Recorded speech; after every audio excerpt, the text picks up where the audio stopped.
الحمد لله وكفى وسلام على عباده الذين اصطفى أما بعد فأعوذ بالله من الشيطان الرجيم بسم الله الرحمن الرحيم واعلموا أنما أموالكم وأولادكم فتنة وأن الله عنده أجر عظيم سبحان ربك رب العزة عما يصفون وسلام على المرسلين والحمد لله رب العالمين اللهم صل على سيدنا محمد وعلى آل سيدنا محمد وبارك وسلم اللهم صل على سيدنا محمد وعلى آل سيدنا محمد وبارك وسلم اللهم صل على سيدنا محمد وعلى آل سيدنا محمد وبارك وسلم سورہ انفال آیت نمبر 28۔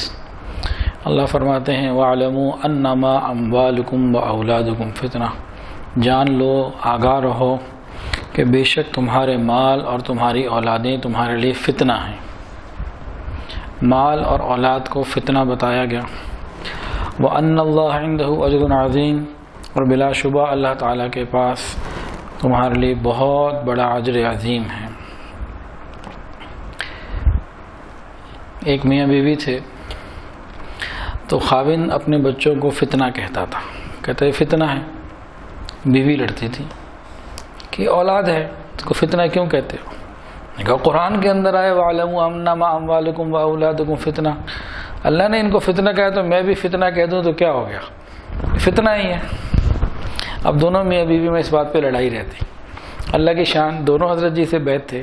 ایک دن بیوی نے حضرت کو شکایت لگا دی کہ حضرت جی یہ تو اولاد تو اللہ کی نعمت ہوتی ہے تو فتنہ کہتے ہیں۔ اچھا بھی پوچھتا ہوں۔ پھر خاوند سے پوچھا بھئی آپ فتنہ کیوں کہتے ہیں؟ جو قرآن میں اللہ نے فرمایا فتنہ ہے تو میں بھی فتنہ بولتا ہوں۔ پھر دونوں کو سمجھایا کہ دیکھو بھی عربی کا فتنہ اور ہے، اردو کا فتنہ اور ہے۔ خاوند کو یہ کہا کہ دیکھو عربی میں جو فتنہ ہے وہاں مراد آزمائش ہے، اردو میں اگر ہم اس کو سمجھیں تو آزمائش مثال ہے۔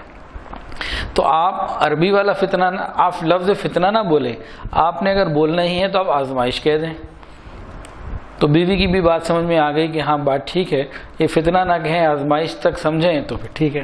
تو عربی زبان میں بعض مرتبہ وہی لفظ مطلب کچھ اور ہوتا ہے، اردو میں کچھ اور ہوتا ہے۔ حضرت جی فرماتے ہیں کہ ایک مرتبہ معلوم ہوا کہ سعودی عرب کے کسی شہزادے کا نام بندر ہے، بندر بن سلطان۔ کہتے ہیں کہ پتہ نہیں میرے دل میں خیال آیا کہ جس دن یہ پیدا ہوا تھا بچہ، ماں باپ ناراض تھے، غصے میں تھے، کیا ہو گیا بندر نام رکھ دیا۔ کہتے بڑا سوچا، کچھ سمجھ نہیں آئی۔ پھر جب ڈکشنری میں دیکھا تو معلوم ہوا کہ عربی زبان میں بندر خوبصورت کو کہتے ہیں، تو معلوم ہوا کہ وہ عربی کے بندر ہیں، اردو کے بندر نہیں۔ تو عربی کا فتنہ اور ہے، اردو کا فتنہ اور ہے۔ تو اردو کے اندر فتنہ تو فساد کی طرف ذہن جاتا ہے۔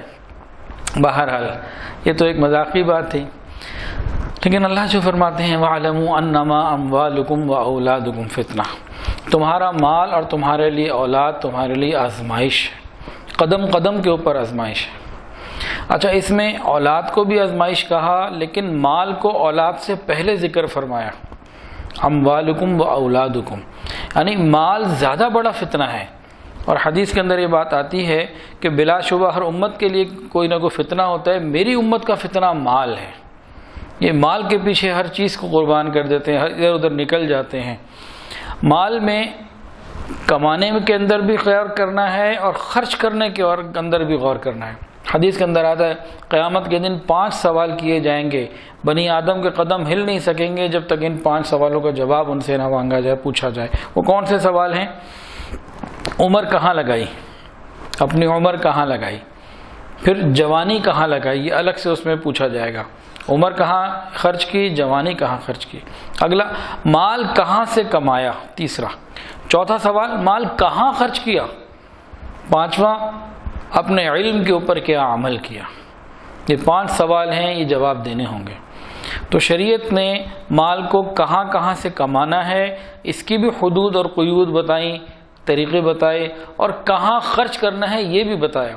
بعض مرتبہ انسان محنت کر کے اگر تقوی ہو تو حلال کمانے کی کوشش تو کرتا ہے، کما بھی لیتا ہے۔ لیکن خرچ کرنے میں، اولاد کی محبت میں، بیوی کی محبت میں یا کسی اور انداز سے خرچ میں حرام میں نکل جاتا ہے، فضول خرچیوں میں خرچ کر لیتا ہے، جائز جگہ خرچ نہیں کر پاتا۔ تو دونوں کام ہیں کمائی کے اندر، تو مال کے اندر آنا وہ بھی دیکھا جائے گا اور اس کا جانا وہ بھی دیکھا جائے گا۔ اللہ تعالی ہم سب کو رزق حلال، آسان، فراخ اور وافر عطا فرمائے، بابرکت عطا فرمائے۔ ہم اپنی کمائی کے ذرائع کو بھی دیکھتے رہیں اور خرچ کو بھی دیکھتے رہیں کہاں خرچ ہو رہا ہے۔ یہ آزمائش ہے، جب ہم اس آزمائش میں 100% کامیاب ہو جائیں گے پھر اللہ فرماتے ہیں وَأَنَّ اللَّهَ عِندَهُ أَجْرٌ عَظِيمٌ، کہ جو اس آزمائش میں کامیاب ہو گیا اس کے لیے بہت بڑا اجر عظیم اللہ نے تیار کر رکھا ہے۔ اسی جگہ اگلی آیت میں اللہ فرماتے ہیں یا ایھا الذین آمنوا ان تتقوا اللہ یجعل لکم فرقانا ویکفر عنکم سیئاتکم ویغفر لکم واللہ ذو الفضل العظیم۔ اے ایمان والو، اگر تم تقوی اختیار کرو، اللہ سے ڈرتے رہو، تو اللہ تمہیں فرقان عطا کر دیں گے اور تمہارے گناہوں کا کفارہ ہو جائے گا، تمہاری بخشش ہو جائے گی، اور اللہ تعالیٰ تو بڑے فضل والے ہیں۔ قرآن مجید کا ایک نام تو قرآن ہے اور ایک نام ہے فرقان۔ فرقان کسے کہتے ہیں؟ فرقان کہتے ہیں حق اور باطل میں تمیز کر دینا، دونوں کو جدا جدا کر دینا۔ کیا مطلب؟ قرآن مجید ہر جگہ جوڑ پیدا نہیں کرتا، یہ جوڑ بھی پیدا کرتا ہے، اور جہاں حق اور باطل کا معاملہ ہو وہاں جدائی بھی ڈالتا ہے کہ حق یہ ہے، باطل یہ ہے، دونوں کے اندر فرق کو واضح کر دیتا ہے۔ اللہ فرماتے ہیں یا ایھا الذین آمنوا ان تتقوا اللہ یجعل لکم فرقانا، اے ایمان والو اگر تم تقوی اختیار کرو گے اللہ تعالیٰ تمہیں فرقان عطا فرما دیں گے۔ ایک ایسی صفت، ایک ایسی حس، ایک ایسی کوالٹی اللہ تعالیٰ تمہیں عطا فرما دیں گے کہ تم حق اور باطل میں، اچھے اور برے میں تمیز کر سکو گے۔ جو متقی لوگ ہوتے ہیں اللہ تعالیٰ یہ نعمت ان کے دلوں میں ڈال دیتے ہیں، ان کے دل میں القاء فرما دیتے ہیں۔ بہت سارے آنے والے خطرات کو عام لوگوں سے پہلے وہ سمجھ جاتے ہیں۔ کوئی نئی چیز سامنے آ جائے، اندر کا جو تقوی ہے، جو تعلق ہے اللہ رب العزت سے، فوراً یہاں کچھ نہ کچھ ہوتا ہے۔ اب اس کی بہت ساری مثالیں ہیں۔ حضرت ابوبکر صدیق رضی اللہ، فرقان کیا چیز ہے؟ یاد رکھیں یہ غیب کا علم نہیں ہے، یہ اللہ تعالیٰ کی طرف سے نعمت ہے۔ حدیث کے اندر آتا ہے اتقوا فراست المؤمن فإنه ينظر بنور اللہ، او کما قال علیہ الصلوۃ والسلام، کہ تم مومن کی فراست سے ڈرو، وہ اللہ کے دیے ہوئے نور سے دیکھتا ہے۔ یہ ایک نور ہے جو دلوں میں دیا جاتا ہے، انسان اس سے پھر فیصلے کر رہا ہوتا ہے۔ یہ دل کی آنکھ مل جاتی ہے، ایک تو یہ ظاہر کی آنکھ ہے نا، یہ نہیں، اس کا دل بینا ہو جاتا ہے، وہ پھر اس سے دیکھ کے فیصلے کر رہا ہوتا ہے۔ یہ اللہ کی نعمت ہے، یہ ہمیں اللہ سے مانگنی چاہیے۔ یہ ہمیں کب ملے گی؟ جب ہمارے دل کی اسکرین صاف ہوگی اور اللہ تعالیٰ سے ایک تعلق ہوگا۔ جب ہمارے موبائل کی اسکرین پہ ہمارا استعمال پاک اور صاف ہوگا تو پھر ہمارے دل کی اسکرین بھی صاف رہے گی۔ موبائل کی اسکرین ہماری یا موبائل کی ہوئی انٹرنیٹ کی اسکرین ہماری اگر گناہوں سے آلودہ ہوگی تو ہماری یہ دل کی اسکرین بھی، اس کے اوپر کچرا آ جائے گا اور وہ تعلق ختم ہو جائے گا۔ آپ نے دیکھا نا بلوٹوتھ، نیلا دانت، ادھر بھی ایک بلوٹوتھ لگا ہوتا ہے، اللہ تعالیٰ کے ساتھ ایک تعلق ہوتا ہے۔ وہ کیسے ملے گا؟ جب تقویٰ ہوگا۔ تو یہ فراست مومنانہ ایک بہت بڑی نعمت ہے۔ بہت سارے اس کے واقعات ہیں، چند ایک سن لیجئے۔ صدیق اکبر رضی اللہ تعالیٰ عنہ، آخری وقت قریب ہے، اپنی بیٹی ام عائشہ صدیقہ رضی اللہ عنہ کو بلایا، فرمایا کہ میرے بعد جائیداد کو 2 بھائیوں اور 2 بہنوں میں تقسیم کر دینا۔ یہ 2 بھائی ہیں 1 بہن، یہ کیا آپ 4 کیسے کہہ رہے ہیں؟ کہا کہ میری بیوی حاملہ ہے اور مجھے گمان ہے کہ انشاءاللہ بیٹی پیدا ہوگی، تو بعد میں بیٹی ہی پیدا ہوئی۔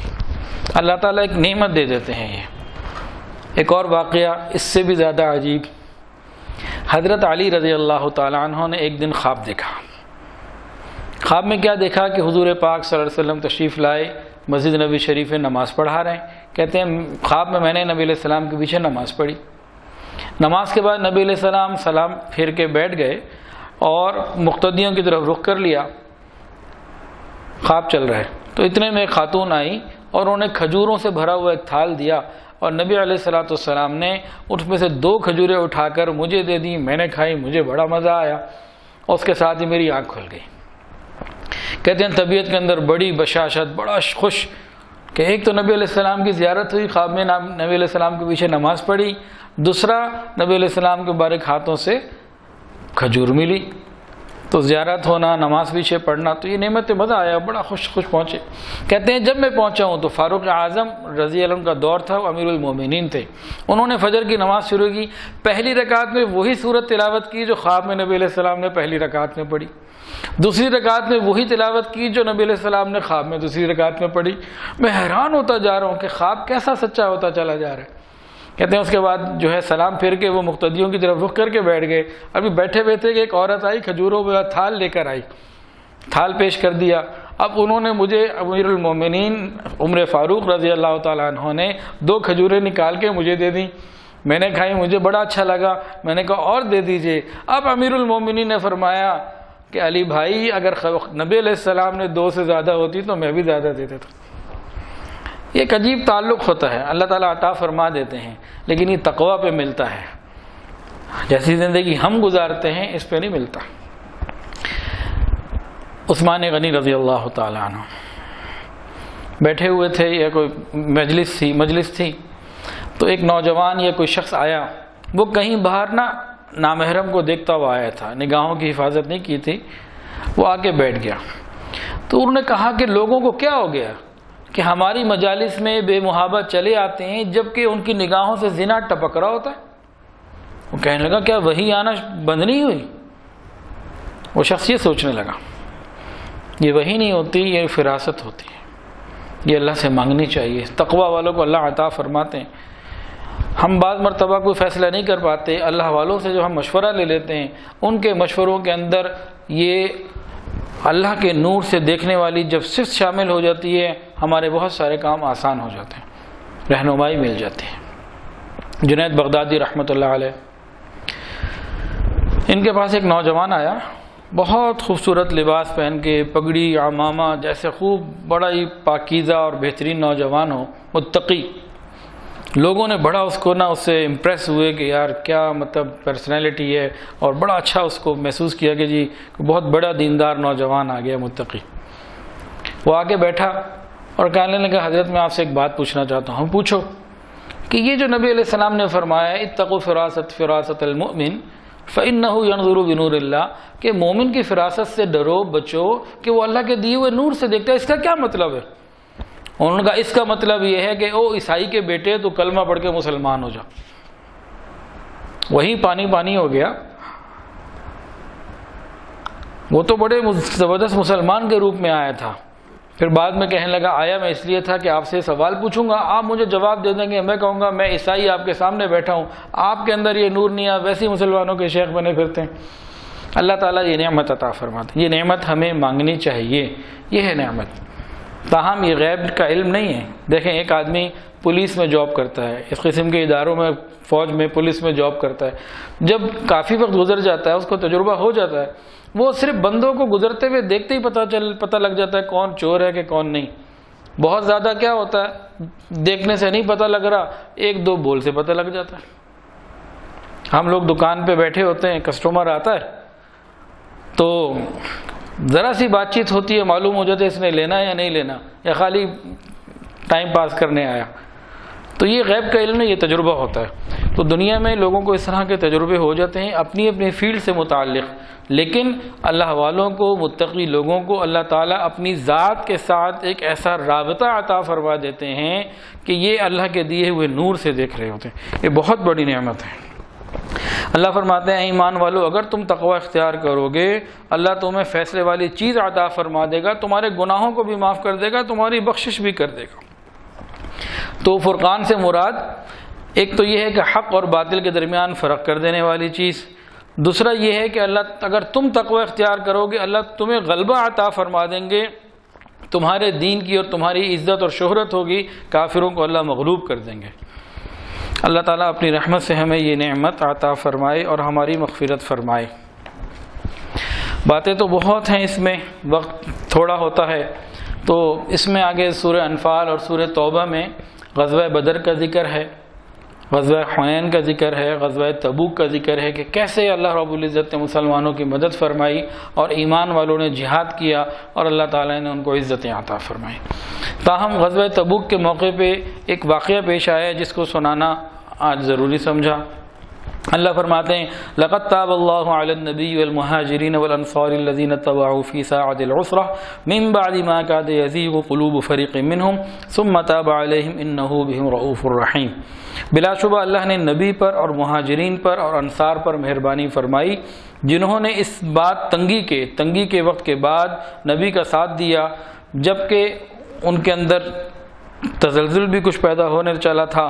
پھر اللہ تعالیٰ نے توجہ فرمائی، بلا شبہ وہ ان پر مہربان ہے، رحمت فرمانے والا ہے، اور اللہ تعالیٰ نے ان 3 شخصوں کے اوپر بھی کے حال پر بھی توجہ فرمائی۔ وعلی الثلاثة الذین خلفوا حتی اذا ضاقت علیہم الارض ما رحبت وضاقت علیہم انفسهم وظنوا ان لا ملجأ من اللہ الا الیہ ثم تاب علیہم لیتوبوا ان اللہ هو التواب الرحیم۔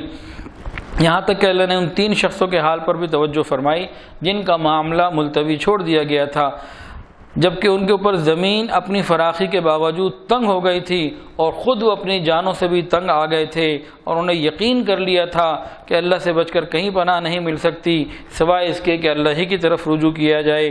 پھر اللہ نے ان کے حال پر توجہ فرمائی تاکہ وہ رجوع کریں، بے شک اللہ تعالیٰ خوب توبہ قبول کرنے والا اور رحمت کرنے والا ہے۔ تو یہاں ایک تو پہلی آیت میں یہ بتایا کہ سختی کی گھڑی آئی۔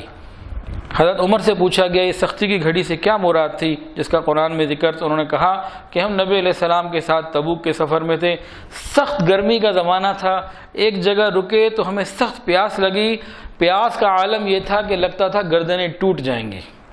کوئی آدمی قضائے حاجت کے لیے جاتا، واپس آنے لگتا تو محسوس کرتا بس میری گردن ٹوٹ جائے گی، پیاس سے برا حال تھا۔ اتنے میں صدیق اکبر رضی اللہ عنہ تشریف لائے، نبی علیہ السلام سے عرض کی یا رسول اللہ صلی اللہ علیہ وسلم، اللہ نے آپ کو دعا کا بھی تو عمل عطا کیا ہے، آپ دعا کیجئے، لوگ پریشان ہیں گرمی کی شدت کی وجہ سے اور پیاس کی بھی شدت کی وجہ سے۔ پھر حدیث میں آتا ہے نبی علیہ السلام نے دعا کے لیے ہاتھ اٹھائے، آپ نے ہاتھ نیچے نہیں کیے تھے، آسمان سے بارش برسنا شروع ہو گئی، سب نے خوب پانی پیا اور جتنے بھی برتن تھے وہ سب پانی سے بھر لیے۔ اور بھی بہت ساری تنگیاں تھیں، ایک ذکر یہ بھی تھا سواریاں بھی کم تھیں، 10 سواریاں ایک اونٹ پہ ہوتی تھیں، فردن باری باری کر کے۔ اور جس وقت یہ لوگ مدینہ سے نکلے تھے، مدینہ طیبہ میں ان کے پاس کھانے پینے کا کچھ سامان اتنا خاص موجود نہیں تھا، پھل کٹنے والا تھا، پورے سال کی محنت اب اتارنی تھی، وہ نظر آ رہا تھا کہ اب چند دنوں ہفتوں میں یہ اتارنا ہے، اور تھا کچھ بھی نہیں، حکم آیا نکلو، تو سارے نکلے۔ تو کچھ کے پاس کھجوریں تھیں جو ذرا پرانی قسم کی تھیں، کچھ اس میں کیڑے بھی تھے، بہرحال جو بھی سلسلہ تھا، انتہائی تنگی کا عالم تھا جس میں یہ لوگ نکلے۔ پھر اللہ تعالیٰ نے ان کی مدد فرمائی، اور 700 کلومیٹر ایک طرف مدینہ سے تبوک کا سفر تھا، وہاں جانا تھا۔ وہاں کیا ہوا، وہاں پھر بہرحال الگ، تو اسی تبوک کے واقعے کے درمیان ایک معاملہ کیا ہوا کہ تمام مسلمان تو نبی علیہ السلام کے ساتھ چلے گئے، چند ایک رہ گئے، پس و پیش کرتے رہے، پھر ان میں سے بھی کچھ جیسے ابو ذر غفاری رضی اللہ عنہ یہ بھی چلے گئے، لیکن 3 ایسے تھے جو بالکل ہی نہیں گئے اور تھے پکے مسلمان۔ ان میں سے ایک تھے حضرت کعب بن مالک رضی اللہ تعالیٰ عنہ، کہتے ہیں کہ میرے پاس مال بھی تھا، اونٹنی بھی تھی، میں نے کہا اچھا آج نکلتا ہوں، میں کل نکلتا ہوں، اتنے لوگ جا رہے ہیں، 30,000 کا لشکر ہے، یہ رکے گا پہنچے گا، میں اکیلا تیز رفتار سواری میں ایسے جاؤں گا اور پہنچ جاؤں گا، تو میں کل نکل جاؤں گا، اچھا میں پرسوں نکل جاؤں گا۔ کہتے ہیں کرتے کراتے وہ واپسی آ گئے، چلے بھی گئے، پہنچ بھی گئے 700 کلومیٹر اور واپس بھی آ گئے، میں اسی میں تھا۔ کہتے ہیں امام غزالی رحمۃ اللہ علیہ نے ان کا یہ واقعہ انہی کی زبانی لکھا ہے کتاب المغازی میں، اس کا خلاصہ سن لیجئے انہی کی زبانی۔ فرماتے ہیں کہ جب نبی علیہ السلام واپس تشریف لائے اور مجھے خبر مل گئی، تو اس سے پہلے تو میں بہت سوچتا رہا کہ میں کوئی جھوٹ بول دوں گا، کوئی بہانہ کر دوں گا، کوئی عذر کر لوں گا، اپنی بیوی سے بھی میں مشورہ کرتا رہا کہ بھئی کیا بات کرنی چاہیے، تو سوچتا رہا کہ کوئی نہ میں عذر کر لوں گا۔ لیکن کہتے ہیں جیسے ہی رسول اللہ صلی اللہ علیہ وسلم سے پہنچے ہیں مدینہ، میرے اندر پختہ ارادہ ہو گیا میں جھوٹ نہیں بولوں گا، میں صرف سچ بولوں گا۔ کہتے ہیں پختہ ارادہ کر کے میں حاضر ہوا تو معلوم یہ ہوا کہ 80 کے قریب کچھ لوگ جو ہیں 80 سے کچھ اوپر لوگ آئے، اور وہ منافقین تھے۔ وہ نبی علیہ السلام کی عادت یہ تھی کہ آپ جب سفر سے واپس آتے تو پہلے مسجد میں 2 رکعت نفل پڑھتے، پھر گھر جاتے۔ آپ نفل پڑھ کے فارغ ہوئے، لوگوں نے آنا شروع کیا تو یہ منافقین آتے رہے، اپنے عذر بیان کرتے رہے۔ نبی علیہ السلام ان کی باتوں کو قبول کرتے رہے، ان کو بیعت بھی کیا، ان کے لیے استغفار بھی کیا، اور ان کے باطن کو، دل کو اللہ کے حوالے چھوڑ دیا۔ کہتے ہیں پھر میں حاضر ہوا، نبی علیہ السلام نے اسے غصے کے انداز سے جو ہے نا وہ معاملہ میرے ساتھ کیا، مسکرا کے تو دیکھا لیکن غصے والا مسکرانا تھا۔ میں آپ کی خدمت میں حاضر ہوا، نبی علیہ السلام نے فرمایا تجھے کس چیز نے پیچھے روک دیا؟ کیا تیرے پاس سواری نہیں تھی؟ اب یہ کہتے ہیں کہ میں نے کہا اللہ کی قسم اگر اصحاب دنیا میں سے دنیا کے کسی میں بڑے شخص کے پاس بیٹھتا تو میں اس کی ناراضگی کو کسی بھی عذر سے میں پورا کر دیتا کہ میں بات چیت کا ڈھنگ بہت اچھی طرح جانتا ہوں، لیکن یہ میں سمجھتا ہوں اور قسم کھاتا ہوں اگر آج میں نے آپ کے سامنے جھوٹی بات پیش کر لی تو آپ تو راضی ہو جائیں گے، لیکن قریب اللہ تعالیٰ آپ کو سچی بات بتا دے گا، پھر آپ مجھ سے ناراض ہو جائیں گے۔ تو میں آپ کو سچ ہی بتاؤں گا جس میں مجھے یہ اندیشہ ہے کہ آپ کی ناراضگی مجھے ملے، آپ مجھ سے ناراض ہو جائیں، لیکن مجھے امید ہے کہ میرا اللہ اس میں میرے لیے کوئی سبب نکال دے گا، نجات کا سبب نکال دے گا۔ تو کہنے لگے اللہ کی قسم مجھے کوئی عذر نہیں تھا، جتنا قوی اور غنی، جتنی قوت والا، جتنی مال والا میں اس موقع پہ تھا، اس سے پہلے مجھے کبھی اتنی قوت نہیں تھی، کبھی مال نہیں تھا، یعنی میرا کوئی عذر نہیں ہے، بس میں نہیں جا سکا۔ نبی علیہ الصلوۃ والسلام نے ارشاد فرمایا اس شخص نے سچ کہا، پھر فرمایا کھڑے ہو جاؤ یہاں تک کہ اللہ تعالیٰ تمہارے بارے میں کوئی فیصلہ فرمائے۔ نبی علیہ السلام نے یہ بات کی۔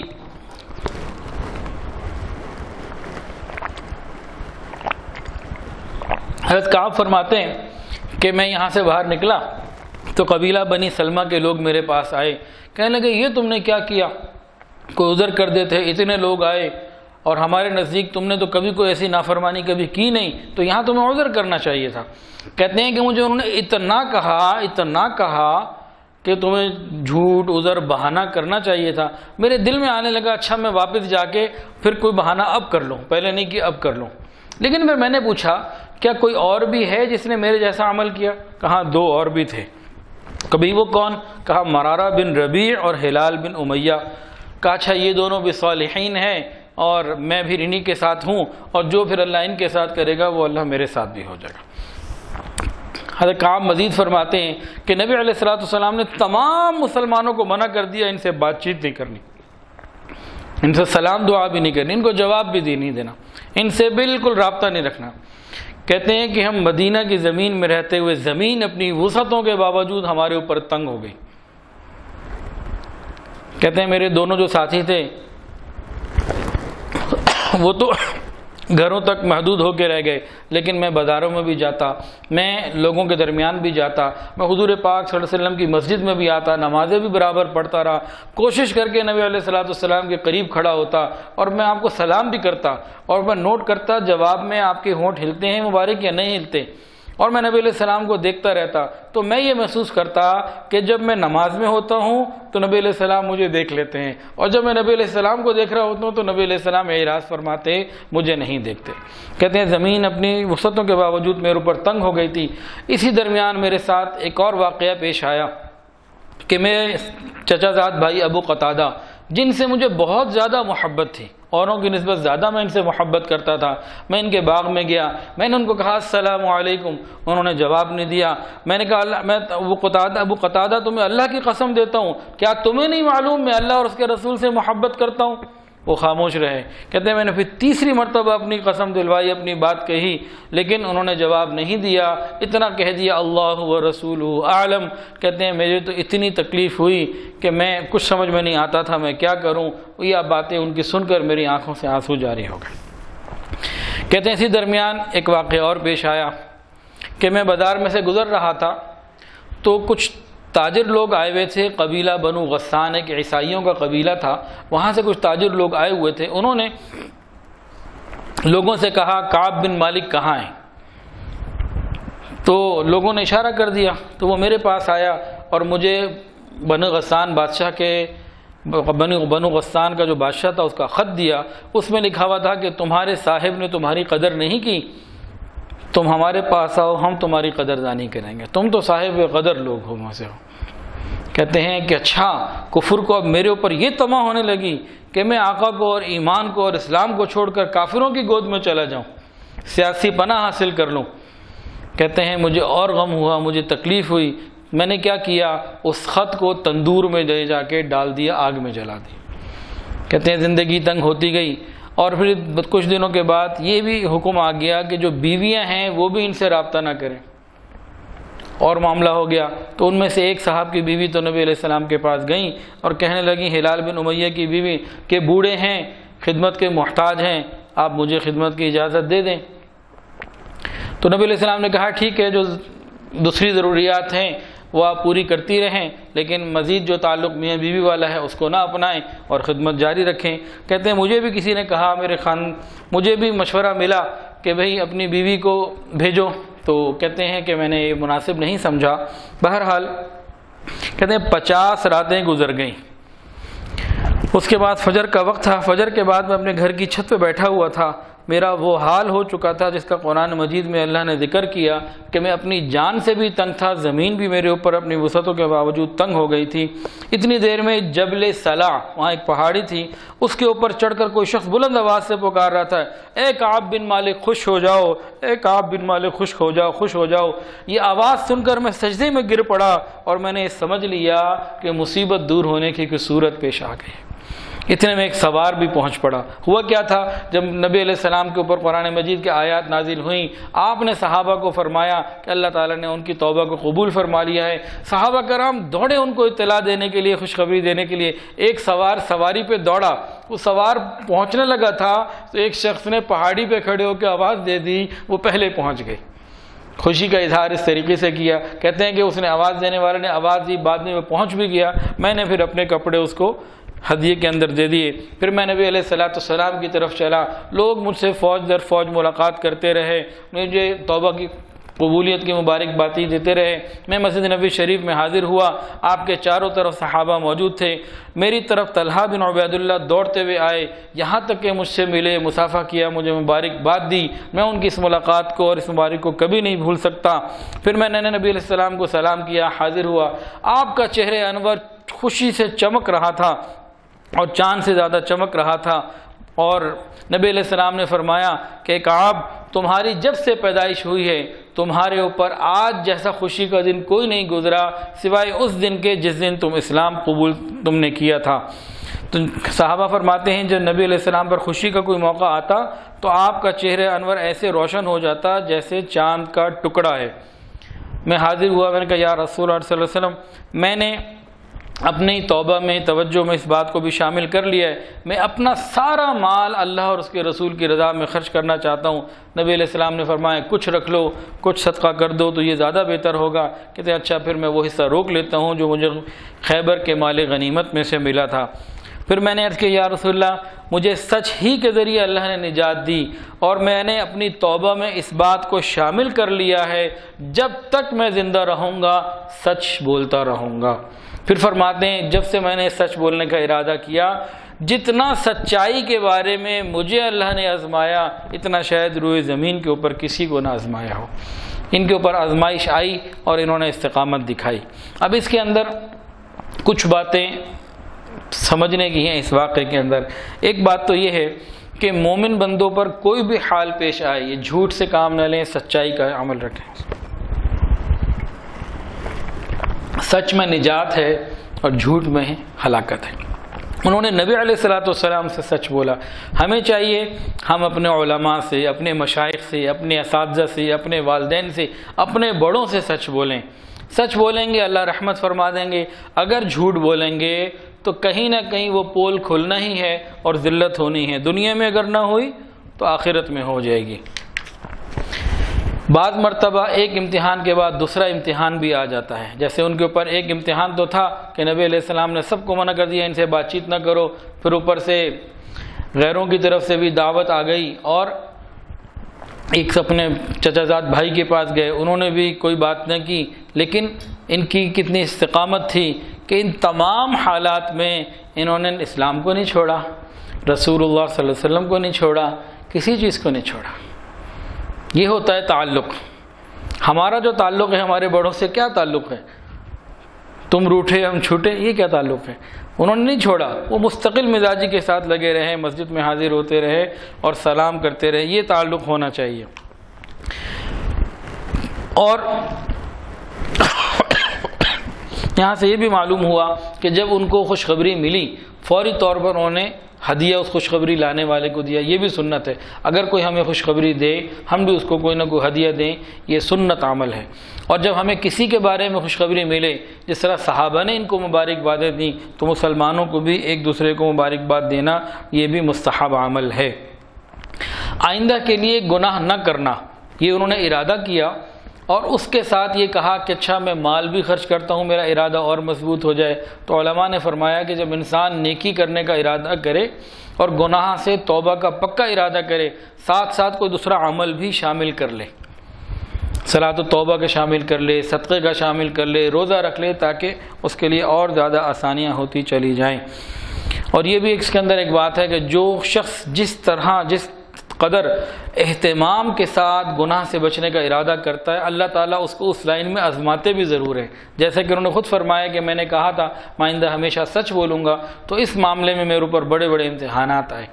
تو بندہ ہمت سے کام لیتے رہے، اللہ تعالیٰ مدد فرماتے ہیں۔ اور ایک آخری بات دیکھیں بھائی، بہت سارے لوگ یہ کہتے ہیں میں گناہ سے بچنا چاہتا ہوں، لیکن میرے دوست نہیں مجھے چھوڑتے، مجھے پھر میسج آتا ہے، مجھے پھر واٹس ایپ آتا ہے، مجھے پھر کال آتی ہے، میں چاہتی ہوں کہ گناہ چھوڑ دوں، نہیں چھوڑتے کہ لوگ نہیں چھوڑتے۔ تو دیکھیں جس طرح انہوں نے اس بادشاہ کے خط کو آگ میں جلا دیا تھا، اگر ہم سے گناہ نہیں چھوٹ رہا اور موبائل یا انٹرنیٹ گناہوں کی وجہ بن رہا ہے، ہم اپنے موبائل کو بھی آگ میں ڈال دیں، کیسے نہیں بچ سکتے؟ ہمت سے کام لینی ہے، ہمت سے کام لینا ہے، اللہ تعالیٰ مدد کا معاملہ فرما دیں گے۔ چند باتیں اور کرنی تھیں۔ یا ایھا الذین آمنوا اتقوا اللہ وکونوا مع الصادقین، انشاءاللہ زندگی رہی تو وہ کر لیں گے، ابھی کافی وقت ہو گیا۔ اللہ تعالیٰ سے دعا ہے اللہ تعالیٰ ہمیں قرآن مجید کی سمجھ عطا فرمائے۔ وآخر دعوانا ان الحمدللہ رب العالمین۔ دعا کر لیجیے۔ الحمدللہ رب العالمین، صلی اللہ علی النبی الامی الکریم۔ ربنا ظلمنا انفسنا وان لم تغفر لنا وترحمنا لنكونن من الخاسرین۔ اللہ ہم آپ کے عاجز مسکین بندے ہیں، اللہ ظاہر میں بندے حقیقت میں نہایت ہی گندے ہیں۔ یا اللہ ہمارے دلوں کی گندگیوں کو دور فرما، ہمارے سینوں کو اپنے نور سے منور فرما، ہمارے دلوں کو اپنی یاد سے آباد فرما، اللہ سینوں کو اپنی محبت سے لبریز فرما، جہنم کی آگ سے ہم سب کی حفاظت فرما۔ اللہ ہمیں سچ بولنے کی توفیق عطا فرما، سچائی والے معاملہ کرنے کی توفیق عطا فرما۔ رب کریم جھوٹ سے ہماری حفاظت فرما، رب کریم ہمیں فرقان عطا فرما، ہمیں تقوی عطا فرما، اللہ ہمیں نور فراست عطا فرما، اللہ اپنی رحمتوں میں ہم سب کو شامل فرما۔ رب کریم ہماری دعاؤں کو قبول فرما۔ اللہ رحمت کے عشرے کی آج آخری رات ہے، ہم سب کی اللہ اپنی رحمت سے مغفرت فرما، ہمیں جہنم کے آگ سے محفوظ فرما۔ یا الہ العالمین تمام متعلقین کے مغفرت فرما۔ اللہ بہت سارے دوست احباب نے دعاؤں کے لیے کہا، جو کہنا چاہتے تھے نہیں کہہ پائے، اور وہ لوگ جن کا حق ہے کہ ہم ان کے لیے دعائیں کرتے رہا کریں، رب کریم سب کے لیے خیر کے فیصلے فرما۔ وصلی اللہ تعالی علی خیر خلقہ سیدنا محمد وعلی آلہ وصحبہ۔